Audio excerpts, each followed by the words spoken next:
My Koby quilt is ready to be quilted. It's basted, but there's one more thing I need to do before I can actually go to the sewing machine. I have to pick my thread color. So I have my top 10 favorite threads that I use when machine quilting, and when I don't know what I'm going to choose, when I don't have an idea that, oh, I'm definitely using purple on this quilt, I go to my top 10 and then I start taking away. So what I won't quilt red on here. I don't think red goes very well. I won't quilt black on here. It could work, but I think it'll be too dark on the lights. Navy blue, same thing. Would work, but it would be too dark on the lights. I think pink would be an interesting choice, so I'm going to keep that over here. I have white, which would be an interesting choice. There's not a lot of green in here, so I'm going to put that aside.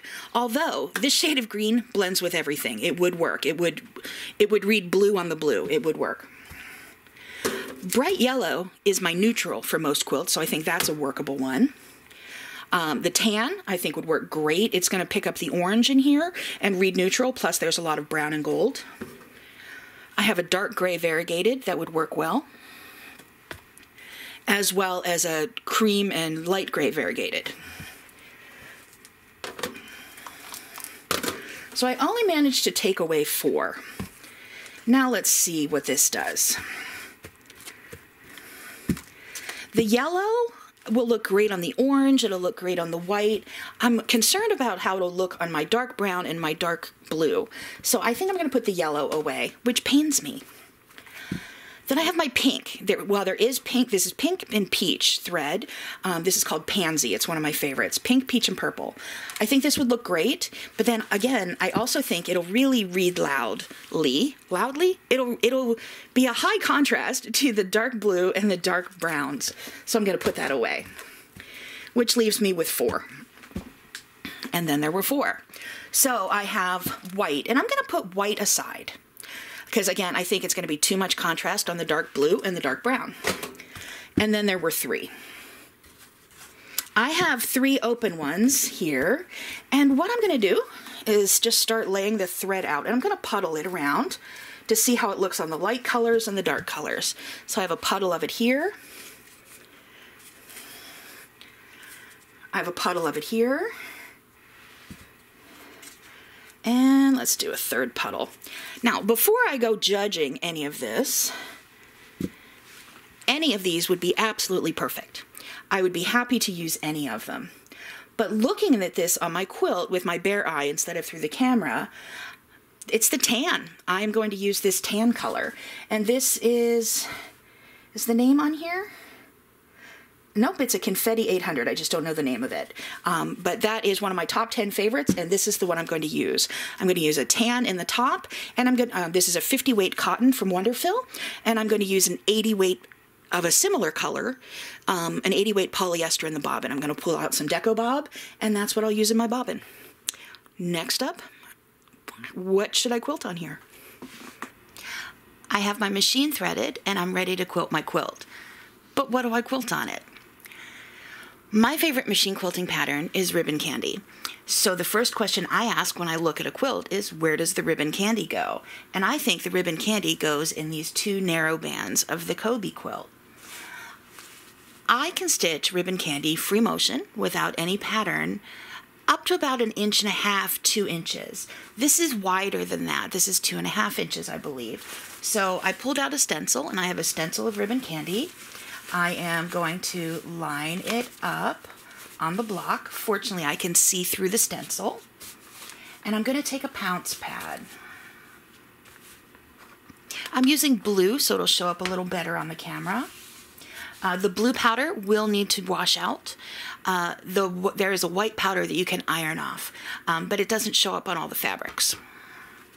So with pounce, you want to make sure that there's powder flowing through your pad, and you're going to swipe it across your stencil. And there I have ribbon candy, and I'm going to follow that line. I'm only going to mark that much before I stitch. I mark a little, stitch a little, mark a little, stitch a little, because if I mark the whole quilt, I will rub the pattern off before before I get it quilted. And that would be really sad to mark it and have the markings go away. So I mark a little, quilt a little, mark a little, quilt a little.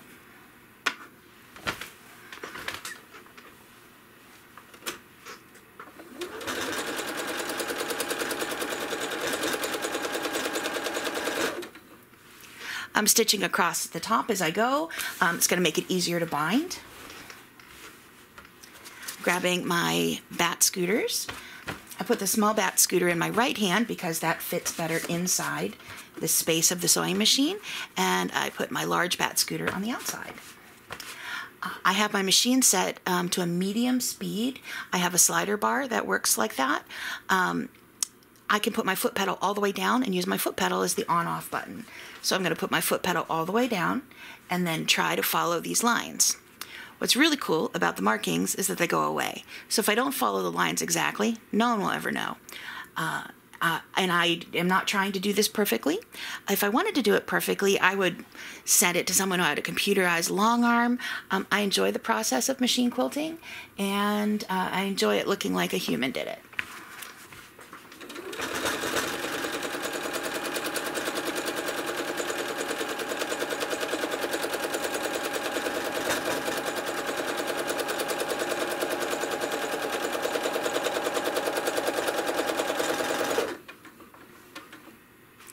Now, when I need to pause to reposition my hands, I usually stop in either the left or the right side of the ribbon candy.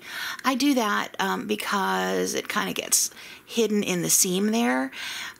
Sometimes when you restart, it doesn't restart smoothly. The way to avoid that is to not pull your fabric too hard in one direction or the other.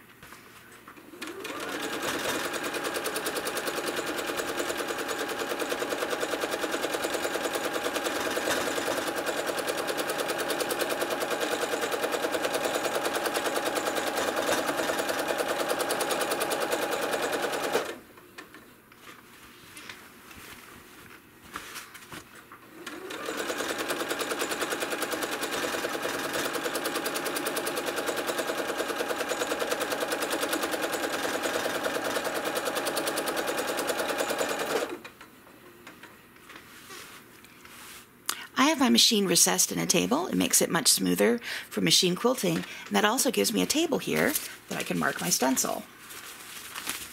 So I'm going to line this up.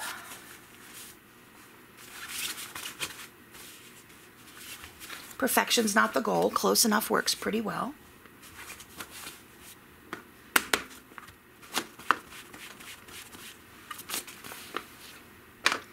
And I'm going to keep quilting.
I've finished the ribbon candy in 2 rows of the quilt, and I'm now on to one of the blocks, one of the larger blocks.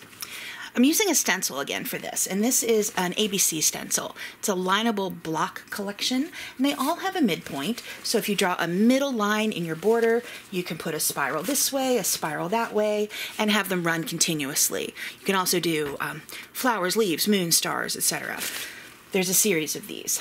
But I'm going to choose this spiral here, and I'm going to make it not continuous. I'm going to make them as 2 separate elements in here, but I'm not going to make a knot for each one. So what I'm going to do is position it at the top and the bottom of the block with about a 1/2 inch at the top and bottom and about a 1/2 inch, 3/4 of an inch in the middle. Now I could measure this very exactly to make sure that my line is in the center. However, that would assume that my piecing is that precise, and it's not.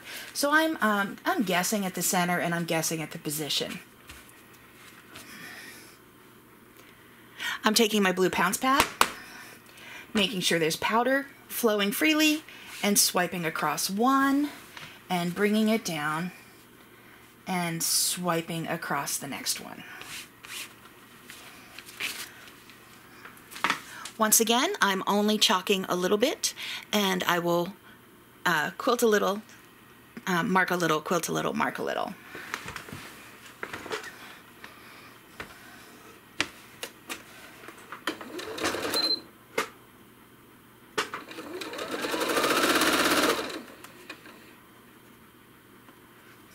I'm starting by stitching across the top.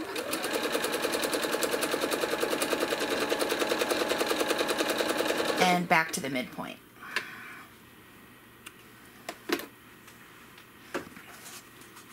Grab my Batt Scooters. I'm stitching down to the beginning of the spiral. And I'm going to stitch around the spiral all the way into the middle.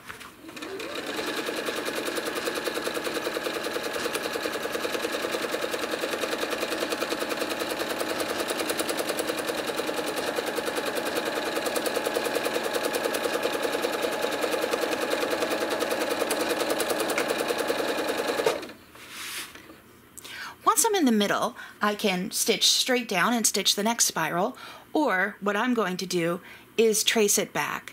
And if the word trace gave you hives, you don't have to trace it perfectly. I like to see more of the thread, and I really want this to be a stronger element, so I want multiple layers of thread here.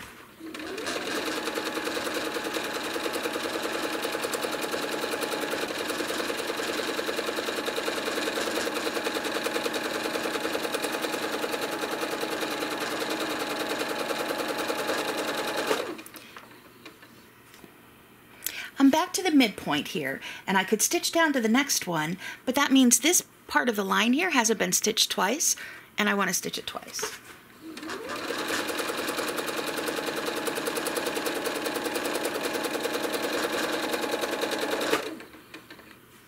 And I really like the darkness of that and the contrast. It has a circle. It's a circle effect in there, even though it's a spiral.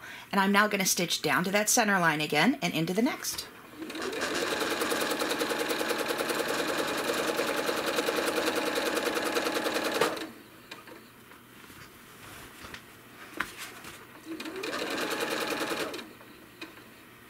And since there's only one line of stitching in your joining lines, they kind of disappear. You only see the outer ones. You only see the motif.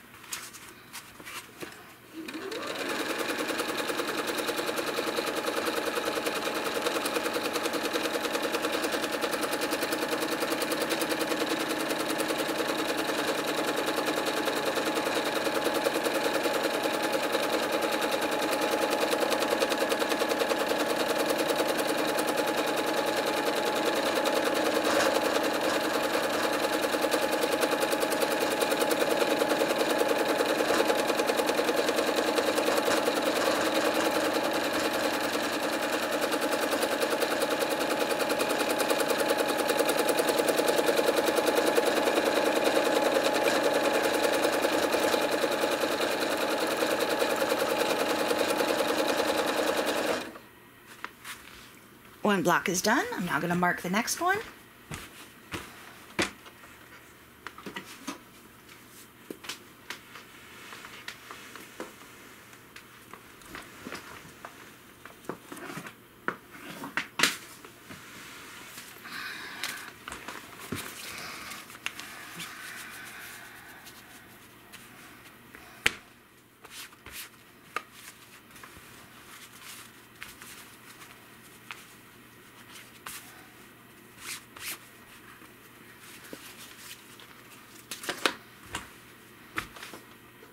And I'll continue to stitch this entire row the same way.